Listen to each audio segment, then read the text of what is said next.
Hello everyone, welcome back my story explainer. मैं फिर हाजिर हूँ लेकर एक बहुत ही प्यारी हार्ट टचिंग लव स्टोरी, जिसे सुनकर के आप लोगों को बहुत मज़ा आने वाला है। तो स्टोरी को लास्ट तक से ज़रूर से सुनिएगा और स्टोरी अच्छी लगे तो लाइक एंड सब्सक्राइब ज़रूर से कीजिएगा। तो चलिए बिना देर के स्टोरी स्टार्ट करते हैं।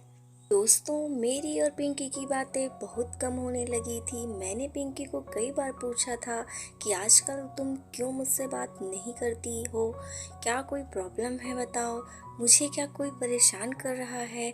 लेकिन पिंकी ने मुझे कुछ बताने को तैयार नहीं थी। फिर एक दिन रात को 10:30 बजे मुझे पिंकी की बहुत याद आ रही थी और मुझे नींद तक भी नहीं आ रही थी, और मैंने सोचा कि क्यों ना उससे बात कर लूं। जब मैं फ़ोन किया तो उसका फ़ोन बिज़ी था। मुझे बड़ी हैरानी हुई कि इस समय उसका फ़ोन बिज़ी क्यों आ रहा है। मैंने 2 से 3 बार ट्राई किया लेकिन फिर भी बिज़ी ही था। थोड़ी देर बाद पिंकी का फ़ोन आ गया और उसने कहा कि उसकी फ्रेंड सीमा की फ़ोन थी और वो कल की कॉलेज एग्ज़ाम्स के बारे में बात कर रहे थे। मुझे पिंकी की बात पर यकीन नहीं हो रहा था और मुझे थोड़ा सा शक भी हो चुका था कि पिंकी किसी और से बात कर रही थी। इसी तरह 1 महीने बीत गए और उस 1 महीने में पिंकी मुझसे बहुत कम बातें करने लगी थी।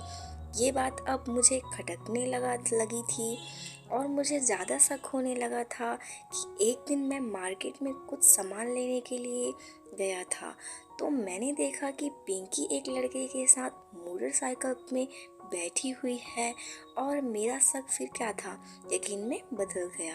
यह देखकर मुझे बहुत ज़्यादा तकलीफ़ होने लगी, लेकिन मैंने उस समय पिंकी को कुछ नहीं कहा। मैंने वहाँ से चुपके से निकल गया और घर आ गया। घर आकर फिर मैंने सोचा कि कहीं ये मेरा प्यार एक तरफा तो नहीं। मैं बहुत उदास था क्योंकि उस दिन मैं बहुत अकेला महसूस कर रहा था।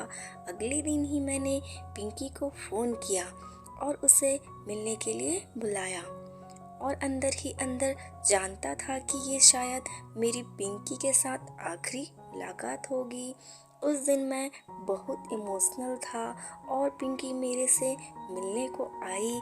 पिंकी बोली, बोलो क्या बात है और क्या हुआ जो मुझे बुलाया। और पिंकी का हाथ पकड़ा और मैंने वो कहा जो मैंने कभी नहीं सोचा था कि मैं कहूँगा। मैंने पिंकी को कहा, पिंकी मैंने तुम्हें बहुत प्यार किया था। मेरा वक्त, मेरा दिल, मेरी फीलिंग्स सब तुम्हारे लिए ही थी, लेकिन तुम शायद बदल गई हो और इसमें कोई बुराई नहीं। वक्त के साथ हर इंसान बदल जाता है, लेकिन कम से कम मुझसे एक बार बात तो कर लेती।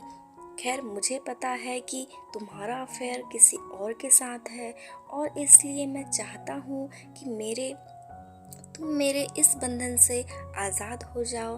मैं नहीं चाहता कि तुम मेरा दिल टूटने के डर से मुझे कुछ ना कह पाओ। इसीलिए आज मैं तुमसे कहने आया हूँ कि पिंकी, आज के बाद मैं तुम्हें कभी नहीं मिलूँगा और मैं तुम्हें तुम्हारी ज़िंदगी से बहुत दूर चला जाऊँगा, और मैं चाहता हूँ कि तुम ज़िंदगी में हमेशा के लिए खुश रहो।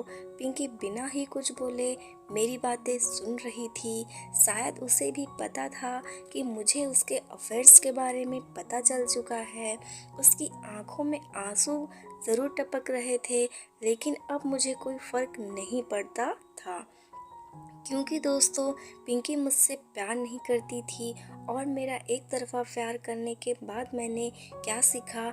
उस दिन मैंने सीखा कि जो तुम्हारी खामोशी नहीं सुन सकती, वो तुम्हारे लिए भी कभी भी नहीं सुन सकता। कभी किसी को इतना प्यार मत करो कि वो तुम्हारी ज़िंदगी बन जाए। उसके जाने के बाद जीना बहुत मुश्किल हो जाए। प्यार ज़िंदगी में सिर्फ एक ही बार होता है और वो सच्चा होता है, और इसीलिए बड़ी सावधानी से अपना लाइफ पार्टनर चुनिए।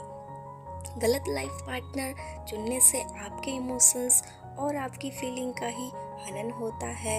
इस दुनिया में माँ बाप से ज़्यादा कोई तुम्हें प्यार नहीं कर सकता है। वो चाहे तुम्हें डांटते हों, लेकिन हमेशा तुम्हारा भला ही चाहते हैं। कभी किसी के साथ टाइम पास के लिए अफेयर्स मत करो। दूसरों के इमोशंस और फीलिंग्स के साथ हमें कभी नहीं खेलना चाहिए। तुम्हें कोई हक नहीं है। लोग वादे तो बहुत करते हैं लेकिन तोड़ भी बहुत जल्दी देते हैं। आसानी से जब दिल टूटता है तो संभालना उसे बहुत मुश्किल होता है। ऐसा लगता है जैसे ज़िंदगी रोज़ मौत दे रही है। सो फ्रेंड्स, आप लोगों को यह स्टोरी कैसी लगी हमें कमेंट करके ज़रूर से बताइएगा। और स्टोरी बहुत अच्छी लगी हो तो लाइक एंड सब्सक्राइब ज़रूर से कीजिएगा। हम आप लोगों के लिए ऐसी स्टोरीज लाते रहते हैं। तब तक के लिए स्टे कनेक्टेड। Bye bye.